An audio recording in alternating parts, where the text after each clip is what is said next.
All right, my name is Stacy Futral. I am completing the individual assignment for Teaching Models, Chapter 2, Instructional Design, Educational Design, and Design Effective Instruction. First, we're going to start off with what is instructional design? It's a systematic and scientific approach for designing instruction and creating instructional materials, also known as instructional system design. Instructional design models versus models of instruction. Instructional design models, IDM,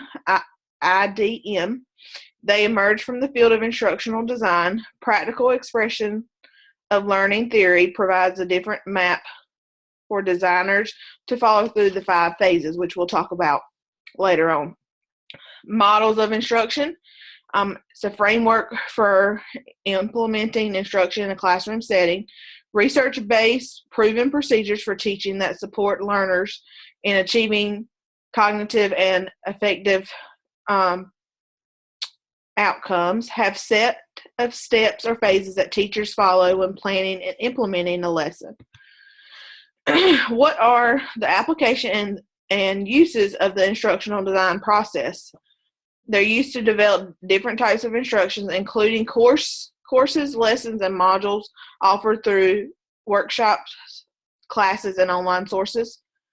They address learning among students in a variety of grouping and over both short and long-term time frames. They apply in developing types of materials such as DVDs, videos, podcasts, websites, and they use a variety of tools and delivery systems. So why do instructional designers use the instructional design process? That it benefits the designer and those who will use the instruction they develop, creates order and logic through the systematic process and thinking that it facilitates, streamlines their work, saving time, energy, and money, incorporates specialized instruments such as flowcharts, processes, and tools that make the creative experience easier, more enjoyable, and rewarding. So how does instruction design already influence our classroom practice? Some concepts that are largely influenced in pre-K through 12th grade classrooms are programmed instruction, the writing of behavioral objectives, reference testing, and conditions of learning. Differentiated instruction is another approach that we use. It promotes the use of logical, systematic thinking that is gaining popularity in contemporary classrooms today. A lot of teachers use differentiated instructions, and a lot of our principals want our teachers to use the differentiated instruction. It's influential in classrooms through the materials and plans that education publishers have developed using them, and it involves thoughtful analysis of learners' needs and then modifications of the content, learning process, and products expressing learning based on learners' needs. So how might teachers benefit from using the instructional design process? You can clarify the goals for instruction. You identify and base instructional decisions on known learner needs. Locate and choose resources that are most appropriate for learners and learning goals. Frame the most important challenges for instruction, understanding the effect of the instructional materials or methods that they have created, and they learn and grow through practice. All right, the 5, we talked about the phases. This is actually an instructional design model, ADDIE, ADDIE, that they talked about in Chapter 2. It's simple and it works flexible in many different contexts to support the creation of instructional plans, experiences, and materials. ADDIE stands for A, analysis, D, design, D, development, I, implementation, and E, evaluation. So each ADDIE phase provides an organized strategic plan for instructional design that ensures quality through consideration of all of the elements that influences learners. If you look at the ADDIE model that I have a picture of, figure 2, 1, you'll see that it has all kind of like the phases of adding. You see it at analyze at the top, and you can go back and revise to get to the design. A lot of this is talking about revision, being able to kind of fix what you need to go on to the next step. And we'll talk about each phase and what they need. All right, the first phase, the analysis phase, you have 4 major goals in the phase, and they are to determine the instructional goals and objectives, examine current and desired learner needs and characteristics, identify contextual factors that might promote or hinder instruction, locate available resources.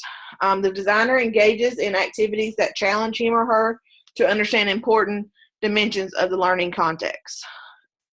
The designer also carefully considers the content and learning goals as they relate to characteristics of the audience.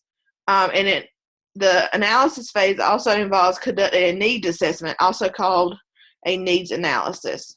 So the next phase we go to is the design phase. This phase involves creating an actual plan for addressing the need or needs identified in the analysis phase. So you can tell that the analysis phase, you kind of like piggyback off of each other. So when you go to, you create something in one phase, and the next phase you kind of address it and identify the needs. The goal in this phase, in the design phase, is to develop the best plan for meeting these needs. During this phase, plans for evaluating the quality of the instruction and development are also made. All right, the development phase also means kind of the create phase. In this phase, the instructional designer creates the instructional materials, sometimes called the product, needed to support the goals identified in the analysis phase through a needs assessment and plan for in the design phase. So if the new information is discovered during the development phase, it may be necessary to loop back and rework some or all of the previous phase. The development phase is the messy and applied phase where abstract ideas are brought to life. So then we go to the implementation phase, which means the teaching/delivery of instruction. So in this phase, it involves the testing the product that has been created. Implementation is often considered the teaching phase of the instructional design process. And also during this phase, designers have the opportunity to learn by applying their theoretical constructs and practical situations. So being able to practice the product that they have created in the implementation phase. All right, in the evaluation phase, instructional designers implement the plan for the evaluation of the instruction they have created. Instructional designers can proceed with the full plan only after the instruction has been produced, created, and delivered. And also during this phase, designers implement their evaluation and then use the information gained from it, such as data, student feedback, and questions, and form their own observations and judgment to modify the instruction as needed. So some major activities within each adding model is presented in figure 2.2. In the analysis phase, the major activities that they talked about were analyze academic standards and break into learning goals, consider important characteristics of the learning context, conduct a needs assessment to find out what you need, what product you need, inventory available materials and resources. All right, in the design phase, the major activities are review the types of knowledge addressed in the learning goals, configure other instructional tools, formulate plans for development of instructional plan and materials. In the development stage phase, that's where you create the actual lesson plans, or you develop an evaluation plan. In the implementation phase, you are actually teaching the unit, so implementing the use of instructional materials developed. Evaluate is where you're seeing how that product actually worked in the classrooms or throughout your school. So being able to analyze the data generated from the evaluation plan. And you can determine levels of student growth, effort, and achievement in that stage. All right, I also want to include how teachers can use adding. You can use actually different phases, as in a whole phase or all the phases or just part, to help them develop more effective lessons, units, and other instructional materials. Teachers can use just one phase, such as analyze phase, to help them better understand the learning context, or apply them all when the situation presents itself. The focused, organized thinking guided by the various adding phases can increase instructional effectiveness when concentrating on large instructional challenges, such as determining the best way to meet curriculum standards in a unit instruction, or small ones such as selecting the best model of teaching to address a standard dealing with conceptual knowledge. So in Chapter 2, those were the main points about the instructional design, and being able to presenting that model, that the adding model in each phases that it has.